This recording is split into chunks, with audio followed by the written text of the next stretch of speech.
Audio Jungle.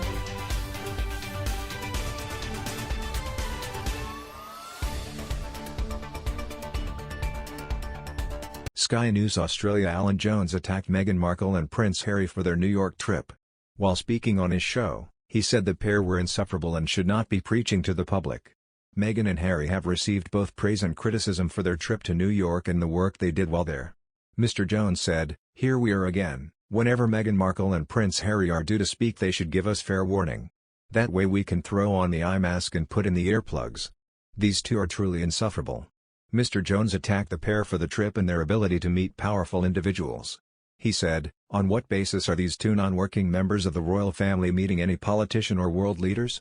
Their next visit was to a primary school so Meghan could read her children's book to some Year 2 students. I'm sure half of them were wondering what they did wrong to deserve that." He went on to remark on the pair's appearance at the Global Citizen Live Festival. Mr. Jones quoted Prince Harry and said, "Prince Harry said we are battling more than the virus. This is a battle of misinformation. What on earth do these two people know? But then to preach to us about climate change when only last month Prince Harry was caught taking a private jet." Despite the fierce criticism from the Australian news host, Meghan and Harry have also seen praise for their work in New York. Royal commentator Molly Mulshine said it was good to see Harry and Meghan try to make a change and take advantage of their post-royal status.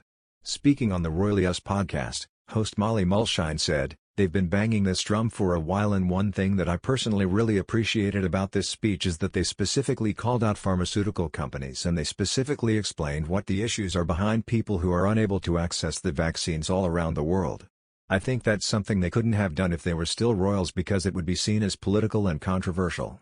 So it's good to see that they are taking advantage of their new life in a way that extends beyond media deals. It's more like actually trying to make a difference and influence people to make a change in the way that we're doing things, so that was cool to see." Another news, the Duke and Duchess of Sussex announced in January of last year that they would step down from their roles as senior members of the firm. The Queen, 95, then confirmed in February 2021 that her grandson, Harry, 37, and his wife, Meghan, 40, would not return as working royals. The couple live in Montecito, California, where they are raising their son, Archie, 2, and daughter, Lilibet, who turns 4 months old next week. The Sussexes have just returned to the star-studded neighborhood following their busy tour of New York City last week. Their visit to the Big Apple was their first major outing since parting ways with the royal family. As the Sussexes began their new life in the U.S. last year, the Queen responded to their departure well, according to Hugo Vickers. The royal historian and broadcaster has written biographies of several 20th-century figures, including Princess Alice of Battenberg and the Queen Mother. He claimed that the Queen has continued to dedicate herself to a life of service. He said, "I think that what the Queen has done so brilliantly is to show what can be achieved by self-effacing and serving the nation rather than trying to set yourself up as something.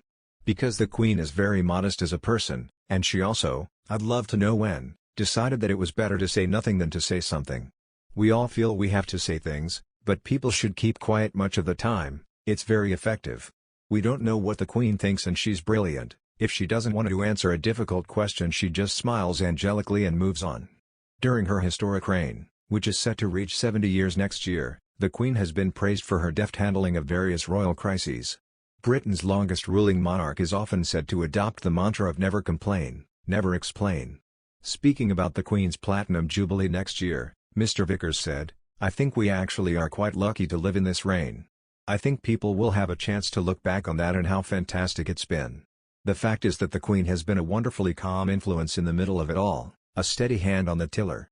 Amid Harry and Meghan's departure, Her Majesty has said very little publicly, but she has still let her feelings on the matter be known. In February, as the Queen officially confirmed that the Sussexes would cease their royal duties, she said the whole family was saddened by their decision. She added, "The Duke and Duchess remain much-loved members of the family." Her announcement also confirmed that the royal patronages held by Meghan and Harry would revert to the monarch.